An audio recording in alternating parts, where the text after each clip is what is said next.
Now, many of us have explored the Swan River, but have you been to the Durbal Yerrigan?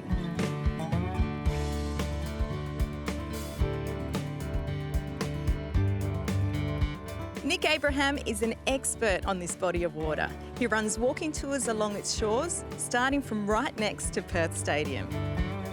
So Nick, long before Europeans even saw this river, it was actually at the heart of a thriving community, wasn't it? It was, yeah. A lot of our people have camped around this area and they use this area for ceremonies, camping, hunting, fishing, gathering around here and courtships. It was interesting that this part of Noongar country was the Beeloo people. And on the other side, the natural barrier here was the Durbal Yerrigan, the Swan River. And that's the natural barrier between the Beeloo people and the Muru people on the other side.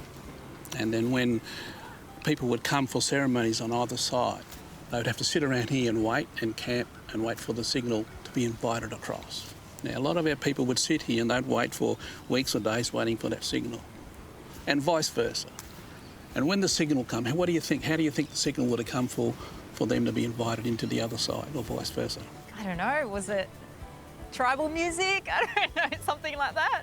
Just look straight in from your nose. What's under your nose? Oh, the fire. Fire. So it's the fire and the smoke. That would be like opening the door and say, we're ready for you now, it's time to come in. And so they would travel across a place called Marakarap, which is just over there, where the water was only knee-deep. How amazing. So much respect for one another in that story. It was, and our laws have come from our point of view from the beginning of time, through the great rainbow serpent and all the spiritual ancestors that created our world. And it was our responsibility as men to look after our environment. The tour runs for around 2 hours, winding its way along the edge of the river, with lessons on everything from cultural knowledge, relationships and social structure. While footy and recreation are the main focus where we're walking, it wasn't that long ago that this river was a real lifeblood. From our Dreamtime story is that the rainbow serpent, the waggle, when the earth was soft, it weaved its way through Noongar country. And as it weaved its way through and the earth was soft, it created little valleys. It came back into the ocean and then it sent out the rain.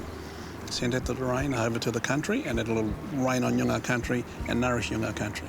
And the excess would run off back down through the creeks and streams and back into the river. Now, that's water.